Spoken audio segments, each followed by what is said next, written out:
कक्षा 11 जीव विज्ञान अध्याय 2 जीव जगत का वर्गीकरण में जीव जगत कवक, किंगडम, फंजाई, उसके लक्षण, कवकों में पोषण, कवकों में जनन के बारे में अध्ययन करेंगे। सब बच्चे कवक या फफूंदी के बारे में जानते होंगे, जैसे कुकुरमुत्ता, मशरूम आदि। तो लिखेंगे जगत कवक, किंगडम फंजाई। कवक को फफूंदी भी कहते हैं। तो फफूंदी सब लोग से देखे होंगे क्या होता है। इसमें जड़ तना पत्ती नहीं पाई जाती, सड़े गले पदार्थों पर पाया जाता है। इसमें संवर्तक जाइलम और फ्लोएम नहीं पाया जाता। तो इसको ऐसे लिखेंगे, परिभाषा ऐसे है कि कवक या फंजाई पर्णहरिम रहित एक क्लोरोफिलस संवहन ऊतक रहित नॉन वैस्कुलर थैलोफाइट हैं। इनमें जड़, तना व पत्ती नहीं होती। तो सब बच्चे कवक या फफूंदियों को देखा है आपने। इसमें हरित लवक नहीं पाया जाता, इसमें संवहन ऊतक मीन्स जाइलम और फ्लोएम नहीं पाया जाता, इनमें जड़, तना और पत्ती में अंतर भी नहीं होता, या इनमें जड़, तना, पत्ती नहीं पाई जाती, इसलिए क्या होता है, थैलोफाइट कहलाते हैं। इनमें भ्रूण का भी विकास नहीं होता। आगे लिखेंगे कवक विज्ञान, माइकोलॉजी। तो कवक विज्ञान क्या चीज है? जीव विज्ञान की वह शाखा जिसमें क्या करते हैं हम, कवकों की संरचना, वृद्धि, जनन, उपापचय, वर्गीकरण एवं उपयोग का अध्ययन किया जाता है, उसे कवक विज्ञान, माइकोलॉजी कहते हैं। फिर से देखिए, जीव विज्ञान की वह शाखा जिसमें कवकों की संरचना, वृद्धि, जनन, उपापचय, वर्गीकरण एवं उपयोग का अध्ययन किया जाता है, उसे कवक विज्ञान, माइकोलॉजी कहते हैं। पी एंटोनियो मिचेली को कवक विज्ञान का जनक कहते हैं। P Antonio Micheli is known as the father of mycology. इन्होंने क्या किया था, सन 1729 में नोवा जेनरा प्लांटेरम, कौन, नोवा जेनरा प्लांटेरम नामक पुस्तक लिखा था, पुस्तक की रचना की थी। ई.जे. बटलर को भारतीय कवक विज्ञान एवं पादप रोग विज्ञान का जनक कहते हैं। अर्थात E J. Butler is known as the father of Indian mycology and plant pathology. कौन, ई.जे. बटलर। अब आगे है कवकों के प्रमुख लक्षण, मेन कैरेक्टर्स ऑफ फंजाई। तो देखिए कवकों के मुख्य लक्षण क्या हैं। तो कवकों का शरीर प्रायः लंबा, पतला, धागे जैसी कवक तंतुओं, हाइफी, कवक तंतु को हम हाइफी कहते हैं, का बना होता है।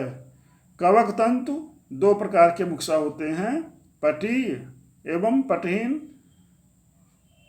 तो कवक तंतु में कुछ में पट पाया जाता, कुछ में पट नहीं पाया जाता। कुछ ऐसे भी होते हैं जो पटी तो होते हैं परंतु बहुकेंद्रकीय होते हैं। तो इस प्रकार से देखिए कवक तंतु पटीय, पटहीन और ऐसे भी होते हैं जिसमें पट तो पाया जाता है, लेकिन क्या होते हैं, बहुकेंद्रकीय होते हैं। अब देखिए कवक तंतु के बारे में, ये है अपटीय कवक तंतु, नॉन सेप्टेड फंजल हाइफी। इसमें देखिए इस कवक में, तो यहाँ पर इस कवक तंतु में क्या है, पट नहीं, सेप्टा नहीं पाया जाता है। इसमें केंद्रक तो पाया, बहुकेंद्रकीय होते हैं, लेकिन सेप्टा नहीं पाया जाता है। दूसरा है पटीय कवक तंतु। तो इसमें देखिए जगह जगह पट या सेप्टा पाए जाते हैं और केंद्रक पाया जाता है। तो ये है पटीय कवक तंतु, सेप्टेड फंजल हाइफी। और ये है अपटीय कवक तंतु जिसमें पट नहीं पाया जाता, तो अपटीय है। एक तीसरे टाइप का भी है, वो क्या है, पटीय एवं बहुकेंद्रकीय कवक तंतु, septate and multinucleate fungal hyphae.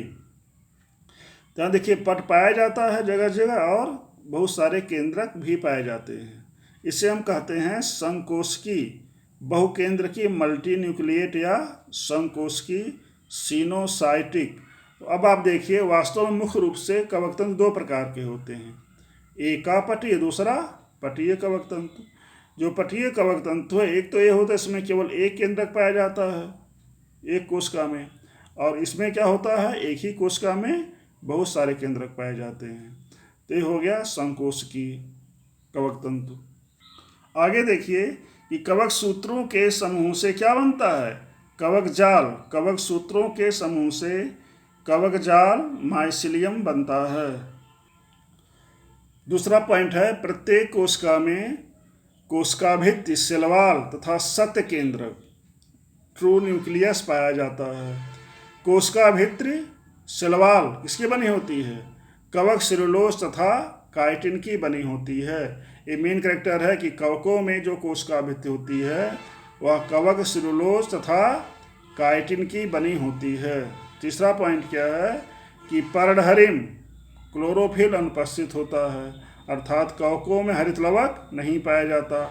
कवक परजीवी पैरासाइट अर्थात दूसरे जीवधारियों से भोजन प्राप्त करते हैं, या मृतोपजीवी सेप्रोजोइक या सेप्रोफाइटिक होते हैं और सड़े गले पदार्थों से भोजन प्राप्त करते हैं। कुछ कवक सहजीवी भी होते हैं, जिसके बारे में हम आगे अध्ययन करेंगे। नेक्स्ट पॉइंट है कि कवकों में जो संचित भोजन है वह ग्लाइकोजन एवं तेल के रूप में होता है। ये भी मेन पॉइंट है कि कवकों में संचित भोजन ग्लाइकोजन एवं तेल के रूप में होता है। नेक्स्ट पॉइंट है कि ईस्ट, इसे खमीर कहते हैं, एक कोशिकीय कवक है, यूनिसेलुलर फंजाई है। शेष प्रायः बहुकोशिकीय होते हैं, अर्थात ऐसे प्रश्न पूछा जाता है कि कौन एक कोशिकीय फंजाई है, तो ईस्ट खमीर क्या है? यूनिसेलुलर फंजाई है। ये डबल रोटी बनाने में, ब्रेड बनाने में प्रयोग किया जाता है। कवकों में जनन 3 प्रकार का होता है, कायिक जनन, अलैंगिक जनन और लैंगिक जनन। Vegetative reproduction, asexual reproduction and sexual reproduction, इसके बारे में विस्तार से आगे अध्ययन किया जाएगा। कवकों में जननांग प्रायः एक कोशिकीय यूनिसेलुलर एवं आवरण विहीन होता है, अर्थात जननांगों के चारों ओर आवरण नहीं पाया जाता। कवकों में निषेचन क्रिया में बने युग्मनज जाइगोट से भ्रूण का निर्माण नहीं होता, अर्थात कवकों में क्या होता है? भ्रूण नहीं बनता। ये थैलोफाइट के प्राणी हैं। अगला हेडिंग है कवकों में पोषण, न्यूट्रिशन इन फंजाई। तो कवकों में पोषण 3 प्रकार का होता है। पहला है परजीवी पोषण। तो परजीवी मीन्स पैरासाइट। परजीवी का मतलब क्या हुआ कि वे जीवधारी जो दूसरे जंतुओं और पौधों से भोजन प्राप्त करते हैं उन्हें हम परजीवी कहते हैं। जिसको ऐसे लिखेंगे, वे कवक जो अपना भोजन दूसरे पौधों एवं जंतुओं से प्राप्त करते हैं। वे कवक जो अपना भोजन दूसरे पौधों एवं जंतुओं से प्राप्त करते हैं वे परजीवी कवक कहलाते हैं। जैसे पक्सीनिया, ग्रैमनिस्टिट की पक्सीनिया है, अस्टिलैगो, कोलेटोट्राइकम, ऐसे बहुत सारे कवक हैं जो क्या करते हैं? अपने भोजन के लिए दूसरे जीवधारियों पर निर्भर होते हैं। हम क्या कहते हैं? परजीवी या पैरासाइट कहते हैं। नेक्स्ट पॉइंट है मृतोपजीवी, सेप्रोफाइट। सेप्रोफाइट माने मृतोपजीवी, अर्थात वे कवक जो अपने भोजन किसे प्राप्त करते हैं? सड़े गले कार्बनिक पदार्थों या मृत जीवधारियों से प्राप्त करते हैं, उसे हम कहते हैं मृतोपजीवी। ऐसे लिखेंगे, वे कवक जो अपना भोजन मृत एवं सड़े गले कार्बनिक पदार्थों से प्राप्त करते हैं वे मृतोपजीवी कवक कहलाते हैं। वे कवक कैसे लिखेंगे? वे कवक जो अपना भोजन मृत एवं सड़े गले कार्बनिक पदार्थों से प्राप्त करते हैं वे मृतोपजीवी सेप्रोफाइट कवक कहलाते हैं। जैसे म्यूकर, राइजोपस, एगेरिकस आदि। यहाँ देखिए, जो म्यूकर और राइजोपस है ये रोटी पर, ब्रेड पे पाया जाता है ज़्यादातर भोजन पदार्थों पर। आप किसी पाव रोटी को पानी भिगो के रखिए तो 4-5 दिन बाद आप क्या देखेंगे कि उस पर धागे जैसी रचना बन गई। ऐसा क्यों होता है? क्योंकि उस पर राइजोपस नाम का कवक उत्पन्न हो जाता है। तो ये क्या है? Mucor, Rhizopus, agaricus. Agaricus means वो क्या होता है? मशरूम। इस क्या होता है? मृतोपजीवी होता है, सड़े गले पदार्थों से भोजन प्राप्त करता है। आगे है सहजीवी, सिम्बियाटिक। सहजीवन क्या चीज़ है? जब 2 जीवधारी साथ साथ हों और एक दूसरे को लाभ पहुंचाएं तो उसे हम कहते हैं सहजीवन। तो सहजीवी क्या चीज़ है? सिम्बियाटिक वे कवक जो दूसरे जीवधारी के साथ सहजीवी जीवन व्यतीत करता है उसे सहजीवी कहते हैं। अर्थात क्या होगा, वे कवक जो दूसरे जीवधारी के साथ सहजीवी जीवन व्यतीत करता है उसे सहजीवी सिम्बियाटिक कहते हैं। और सहजीवन में क्या होता है कि दोनों जीवधारी एक दूसरे को लाभ पहुंचाते हैं। तो कवकों में सहजीवन दो प्रकार का होता है, एक है लाइकेन और दूसरा क्या है, माइकोराइजा, कवक मूल है। तो लाइकेन क्या चीज़ है, ध्यान दीजिएगा, अभी लाइकेन के बारे में आगे विस्तार में और पढ़ेंगे। लाइकेन में कवक, फंजाई और शैवाल, शैवाल कौन, नीले हरे शैवाल साथ साथ पाए जाते हैं और एक दूसरे को लाभ पहुंचाते हैं। क्यों, क्योंकि कवक क्या करता है, भूमि से जल और खनिज लवणों का अवशोषण करता है। क्योंकि हरे रंग का नहीं होता इसलिए उसको प्रकाश संश्लेषण नहीं कर सकता। शैवाल में क्या होता है, क्लोरोफिल पाया जाता है और वो प्रकाश संश्लेषण कर सकता है। इसलिए कवक क्या करता है, भूमि से जल और खनिज लवणों का अवशोषण करता है और शैवाल क्या करता है, प्रकाश संश्लेषण करता है। इस प्रकार से कवक और शैवाल साथ साथ रहते हैं और एक दूसरे को लाभ पहुंचाते हैं। देखिए, लाइकेन में कवक, फंजाई और शैवाल, नीले हरे शैवाल साथ साथ पाए जाते हैं और एक दूसरे को लाभ पहुंचाते हैं। कवक भूमि से जल और खनिज लवणों का अवशोषण करता है और शैवाल प्रकाश संश्लेषण द्वारा भोजन बनाता है। इस प्रकार से कवक और शैवाल एक दूसरे को लाभ पहुंचाते हैं और एक इसके उदाहरण है सहजीवी सिम्बियाटिक रिलेशनशिप के। नेक्स्ट है कवक मूल, माइकोराइजा। तो माइकोराइजा क्या चीज़ है, माइकोराइजा में जो कवक है वो चीड़ नामक, चीड़ माने पाइनस नामक पौधे की जड़ में रहता है। चीड़ की जड़ में मूलरोम नहीं पाया जाता, मूलरोम रूट हेयर, क्योंकि रूट हेयर क्या करता है, भूमि से जल और खनिज लवणों का अवशोषण करके तनों और पत्तियों तक पहुंचाता है। तो मूलरोम क्या करता है, भूमि से जल और खनिज लवणों का अवशोषण करता है। क्योंकि चीड़ में मूलरोम नहीं पाया जाता तो उसकी कमी की पूर्ति कौन करता है, कवक फंजाई करता है। और फंजाई भूमि से जल और खनिज लवणों का अवशोषण करता है। इसको ऐसे लिखेंगे, कवक फंजाई का किसी पौधे के जड़ के साथ सहजीवन सिम्बियाटिक रिलेशनशिप कवक मूल माइकोराइजा कहलाता है। फिर से देखेंगे, कवक का किसी पौधे के जड़ के साथ सहजीवन सिम्बियाटिक रिलेशनशिप कवक मूल माइकोराइजा कहलाता है। जैसे चीड़ की जड़ में कवक मृदा से जल और खनिज लवणों को अवशोषण करके चीड़ को उपलब्ध कराता है और चीड़ अर्थात पाइनस क्या करता है, इससे कवक क्या करता है, शर्करा व आश्रय प्राप्त करता है। तो कवक जल और खनिज लवणों का अवशोषण करता है तो चीड़ को फायदा पहुंचाता है। इसके बदले चीड़ क्या करता है, कवक को शर्करा व आश्रय प्रदान करता है। इस प्रकार से दोनों एक दूसरे पर निर्भर होते हैं। इसे क्या कहते हैं हम, माइकोराइजा कवक मूल कहते हैं। आगे है कवकों में जनन, रिप्रोडक्शन इन फंजाई। तो कवकों में जनन मुख्यतः 3 प्रकार का होता है। पहला है कायिक जनन, दूसरा अलैंगिक जनन और तीसरा लैंगिक जनन। तो पहला क्या है, कायिक जनन, वेजेटेटिव रिप्रोडक्शन, इन्हें हम वर्धी जनन भी कहते हैं।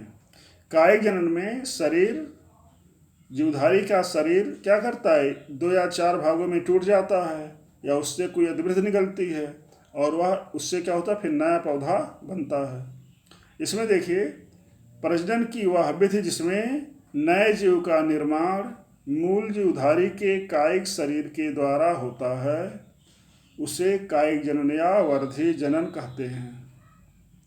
आप लोगों ने ऐसे देखा होगा कि धूप घास अगर कई भागों में बट जाए तो प्रत्येक भाग से नया धूप घास बन जाता है।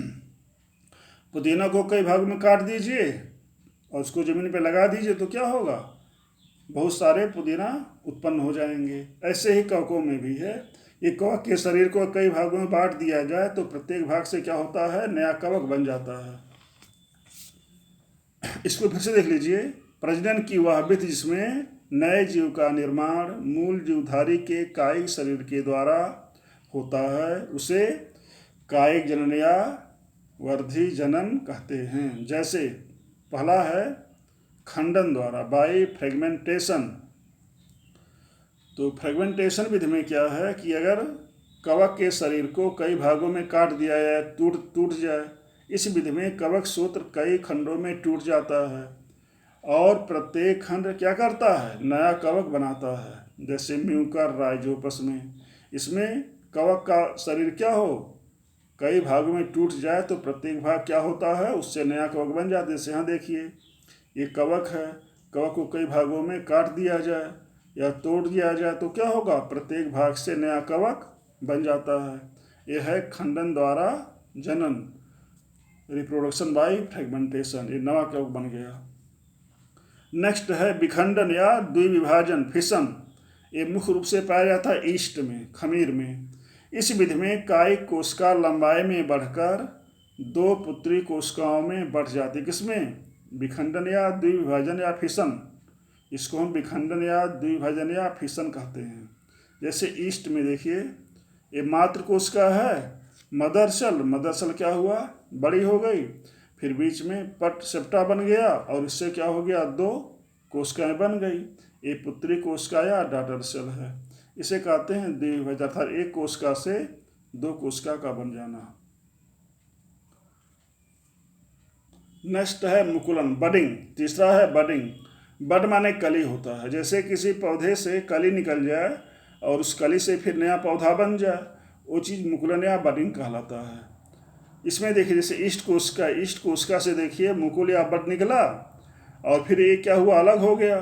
तो जो मदर सेल है, पेरेंट सेल से ये मुकुल निकला और मुकुल क्या हो गया, अलग हो गया, फिर इससे नया ईस्ट बन गया। इस प्रकार से मुकुलन द्वारा क्या हो जाता है, ईस्ट की संख्या में वृद्धि होती जाती है। यहाँ भी मुकुल बन जाए, यहाँ भी मुकुल बन जाए तो क्या होगा, नए नए ईस्ट ऐसे बनते जाएंगे। तो मुकुल माने कली या बड होता है। इसमें उत्पन्न हुआ, ये अलग हो गया, अलग हो गया क्या हुआ, नया ईस्ट बना लिया। इसमें से फिर नया ईस्ट बड निकले, ये भी बड़ा हो जाए, इसमें नया बड निकले। इस प्रकार से इनकी संख्या में क्या होती जाएगी, वृद्धि होती जाएगी। ये चीज़ है मुकुलन या बडिंग।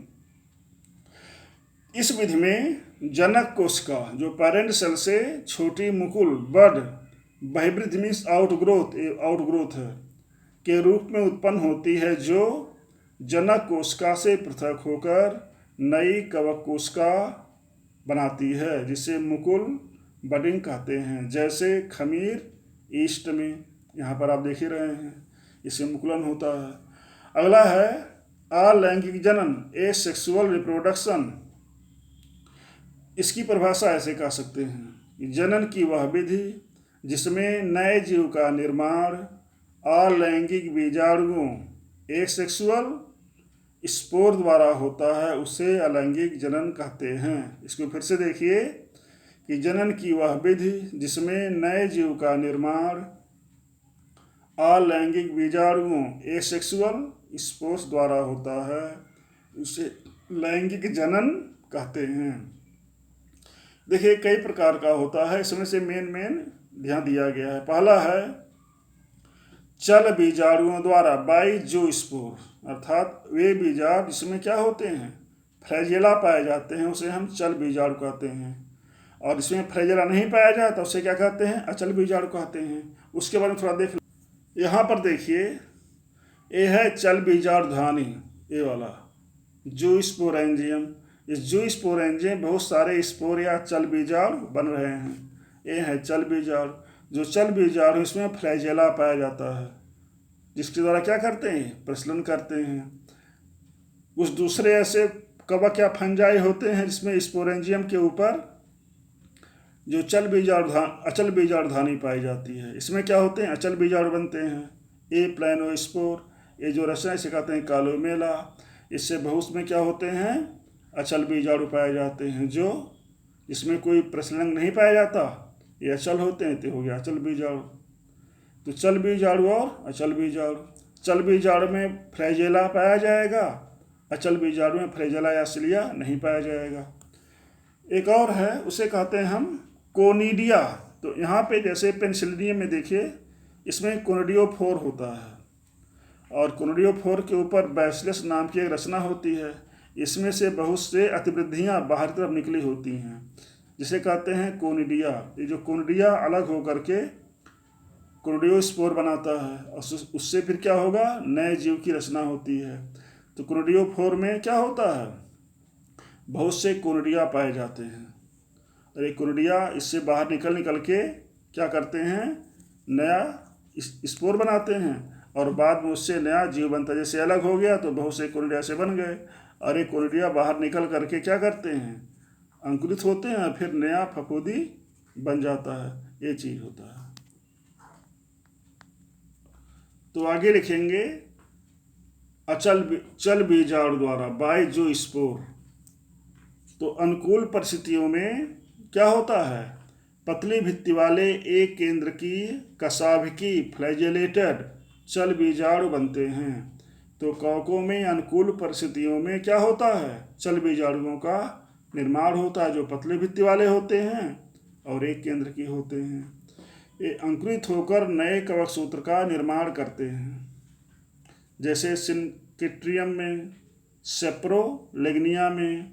नेक्स्ट है अचल बीजाणु द्वारा जनन बाय ए प्लानोस्पोर।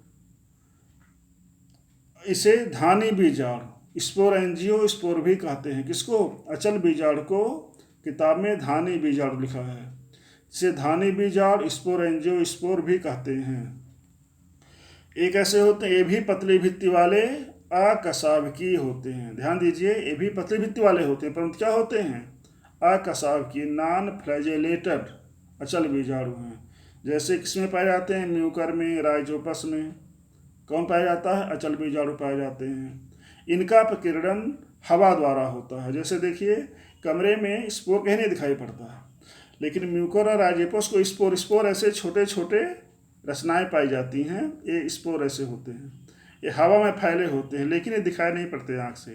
कि जब आप ब्रेड और पावरोटी को पानी भिगो के रख देंगे तब क्या होगा, इसमें अंकुरण हो जाएगा और अंकुरित होकर क्या बना लेंगे, नया हाइफी बना लेंगे, नया माइसिलियम बना लेंगे और फिर ब्रेड और पावरोटी में क्या होता है, फफूंदी लग जाती है। जो बीजाणु होते हैं कवकों के, वे वातावरण में फैले रहते हैं। जैसे परिस्थिति अनुकूल होते हैं, अनुकूल परिस्थिति मतलब क्या हुआ, गर्मी और नमी, जैसे नमी और गर्मी पाते हैं क्या होता है, बीजाणु में अंकुरण शुरू हो जाता है और इस प्रकार से फफूंदी लग जाती है। नेक्स्ट है करड़ा या कोनिडिया द्वारा बाई कोनिडिया। अभी सब बच्चे कोनिडिया के बारे में पढ़े थे। जैसे देखिए यहाँ पे ए कोनिडिया है, इस प्रकार से जो प्रजनन पाया जाता है कोनिडिया ये है। तो कोनिडिया द्वारा बाई कोनिडिया या करड़ा। कोनिडिया मोटी भित्ति वाले अचल बहिर्जात बीजाणु एक्सोजीनस स्पोर हैं, जिनका निर्माण कवक सूत्र के अगले भाग करड़ाधार कोनिडियोफोर पर होता है। ध्यान दीजिए, कोनिडिया मोटी भित्ति वाले अचल बहिर्जात बीजाणु, क्योंकि ये बाहर की तरफ बनते जाते हैं, और इनका निर्माण कवक सूत्र के अगले भाग करड़ाधार कोनिडियोफोर पर होता है। जैसे पेनिसिलियम में, एस्परजिलस में क्या बनता है, कोनिडिया बनता है और कोनिडिया हवा में फैल जाते हैं। नेक्स्ट है लैंगिक जनन, सेक्सुअल रिप्रोडक्शन। तो कवकों में एक समूह वर्ग है ड्यूट्रोमाइसिटीज। तो ड्यूट्रोमाइसिटीज के सदस्यों में लैंगिक जनन नहीं पाया जाता, इसे कहते हैं फंजाई इम्परफेक्टी। से सभी सदस्यों में क्या होता है, लैंगिक जनन पाया जाता है। फंजाई इम्परफेक्टाई या जो ड्यूट्रोमाइसिटीज के सदस्य हैं, इसमें क्या हो, लैंगिक जनन नहीं पाया जाता। तो इसके सदस्यों को छोड़कर अन्य सभी कवकों में लैंगिक जनन होता है। जिन लैंगिक अंगों में युग्मक गैमीट, ये क्या होते हैं, यन होते हैं, इनमें गुणसूत्र संख्या क्या होती है, आधी होती है, हैप्लॉइड होते हैं, उन्हें युग्मक युग्धानी गैमेटिंजिया कहते हैं।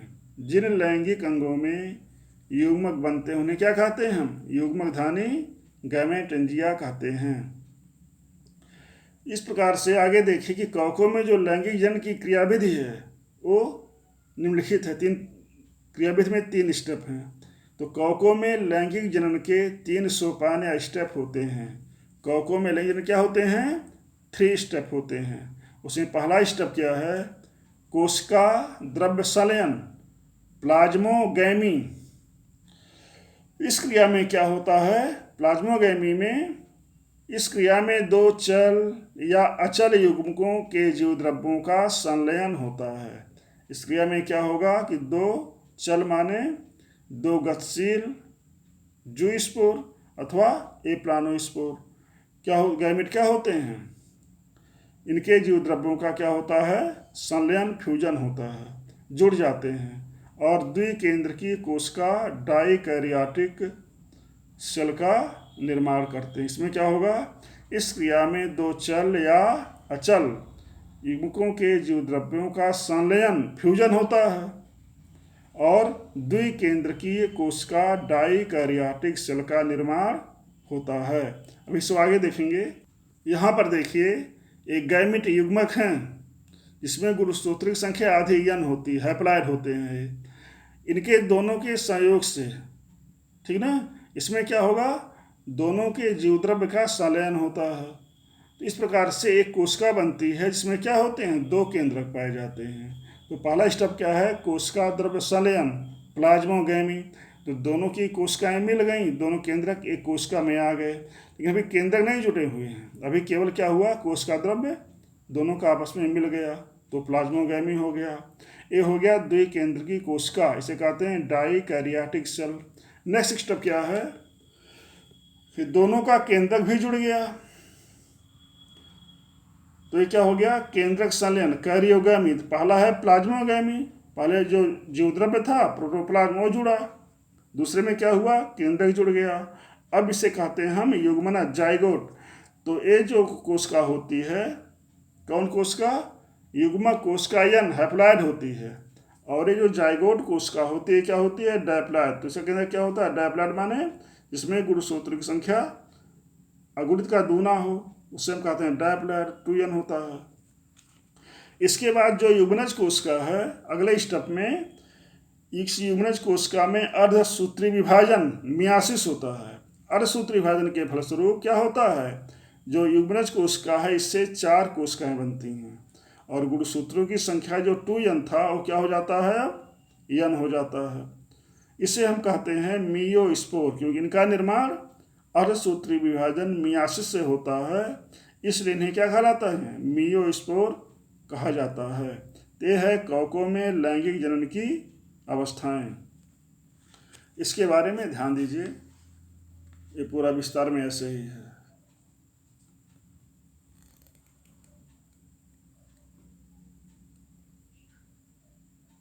विस्तार में इस प्रकार से है। कवकों में लैंगिक जनन की अवस्थाएं ये हैं।